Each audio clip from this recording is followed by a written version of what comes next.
नमस्कार साथीहरू, मेरो नाम सन्तोष ओली। युवा वेलकम ब्याक अगेन। म यहाँलाई फेरि पनि हार्दिक स्वागत गर्न चाहन्छु। यहाँ टिकटकमा मैले भेटाएको यसको टाइटल राखिएको छ, मृत्यु जीवनको सबैभन्दा ठुलो हानि होइन, सबैभन्दा ठुलो हानि त त्यो हो जुन हामी बाँच्दा हामीभित्र मर्छ। यस टाइटलमा के कुरा लेखिएको छ त्यसलाई पढ्न चाहे। जब बाँच्दा बाँच्दै मर्छ जीवन, यसै विषयमा लेखिएको छ। मलाई मनपर्ने, मलाई राम्रो लाग्ने यस्तै कुराहरू म यहाँहरूको माझमा यसलाई साभार गर्नेछु, सेयर गर्नेछु। त्यसैले स्टे कनेक्टेड। यहाँ लेखिएको छ, रातको कालो अँध्यारोमा उभिएको छु म, आँसुका थोपा टल्किरहेका छन् मेरा आँखामा। जिन्दगीको कुनै अर्थ छैन जस्तो लाग्छ, कुनै उज्यालो छैन जस्तो लाग्छ। म हिँडिरहेको छु तर यात्रा कहाँ पुर्याउँछ थाहा छैन। कहिले काहीँ लाग्छ मृत्यु जीवनको अन्तिम सत्य हो, तर सायद त्योभन्दा ठुलो सत्य केही अरू नै छ। जब मान्छे बाँच्छ तर भित्रभित्रै मर्छ। बाँच्नु भनेको के हो? सास फेर्नु मात्र हो या हरेक दिन बाँच्ने कारण पाउनु हो? समय बित्दै गयो, जिन्दगी बिस्तारै फिक्का हुँदै गयो, सपनाहरू तोडिँदै गए अनि एक दिन महसुस भयो जिन्दगीको सबैभन्दा ठुलो हानि मृत्यु होइन। हानि त तब हुन्छ जब मान्छेको भित्र बाँच्ने रहर मर्छ, जब ऊ जिउँदो लास बन्छ। कहिलेकाहीँ हामी हाँस्छौँ तर त्यो हाँसो सुनसान हुन्छ, आँखामा उज्यालो देखिन्छ तर मनभित्र अँध्यारो हुन्छ। हरेक बिहान नचाहँदा नचाहँदै उठ्छौँ, साँझ नचाहँदा नचाहँदै सुत्छौँ। हामी बाँचिरहेका छौँ तर कुनै उद्देश्य बिना। बाँच्न सकिन्छ तर जिन्दगी जिउन चाहिँ साहस चाहिन्छ। जब एकपछि अर्को सपना चकनाचुर हुन्छ तब भरोसा गर्नेहरू धोका दिन्छन्। जब सबै कुरा गरिबीको झोला जस्तै भारी हुन्छ त्यो बेला हामी भित्रभित्रै मर्छौँ। यो मर्ने प्रक्रिया छिटो हुँदैन, यो बिस्तारै हुन्छ। एक दिन आत्मविश्वास मर्छ, अर्को दिन आशा मर्छ र अन्तमा मन मर्छ। मृत्यु त केवल एक क्षण हो। शरीर एकपटक सास फेर्न छोड्छ र भित्रभित्रै मर्ने प्रक्रिया वर्षौंसम्म चल्छ। यो दिन प्रतिदिनको मृत्यु हो।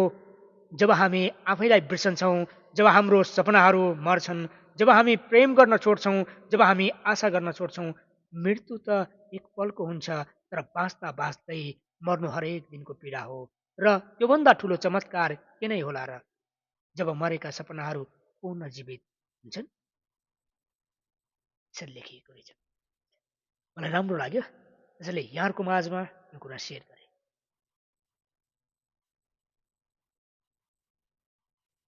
मृत्यु भन्दा पनि सत्य कुरा अरू केही छैन। हेर्नुहोस् त, मृत्यु एक दिन सबलाई मर्नु छ। जो पनि कुरा यदि उत्पत्ति भएको छ, यदि जन्म लिएको छ भने त्यसको आयु निश्चित छ। यो एक दिन अन्त्येष्ट हुनुपर्छ, त्यसको अन्त छ एक दिन। जो सुरु भएको छ, जसको सुरुवात भएको छ, जो सुरु भएको छ, त्यो लास्ट पनि हुनुपर्छ, त्यो अन्त पनि हुनुपर्छ। तर हामीले त्यस मृत्युलाई यस जीवन छँदाछँदै जान्न सक्छौँ? प्रत्येक मानिसले त्यस मृत्युलाई त्यो अन्तिममा यदि त्यो घट्ने नै छ, त्यो एकदम अन्तिम तितो सत्य हो भने त्यसलाई जीवन छँदै त्यसलाई जान्न, त्यसलाई चिन्न, त्यसलाई बुझ्न एकदमै जरुरत छ भन्ने मलाई लाग्छ।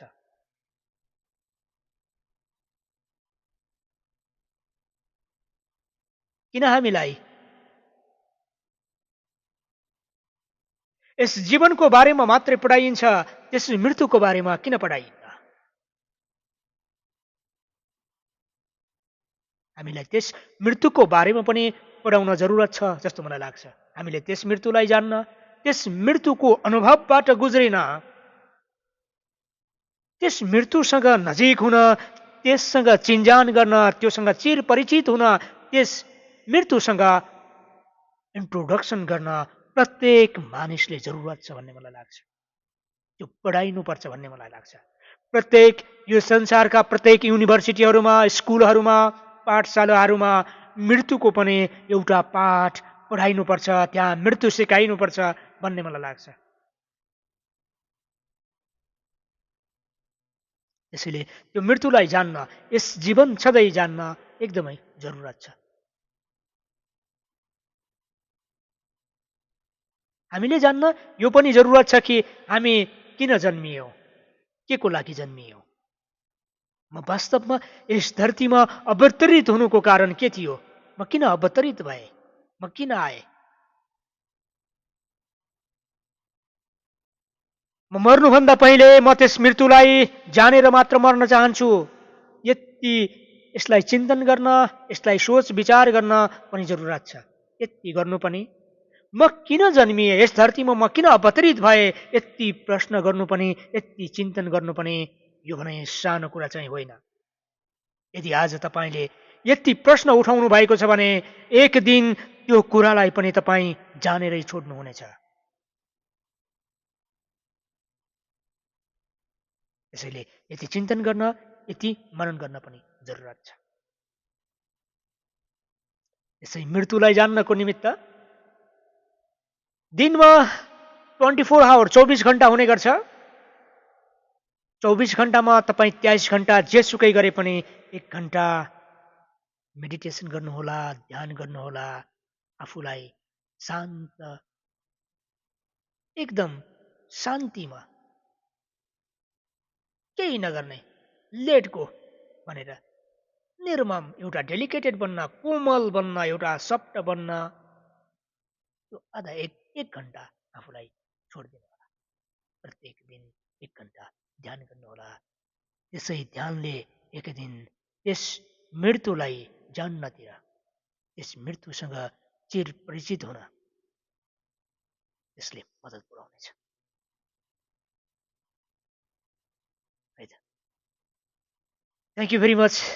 Stay connected. यति भन्दै यो वसाइबाट यति बेला म छुटिन चाहन्छु। नमस्ते। जय नेपाल।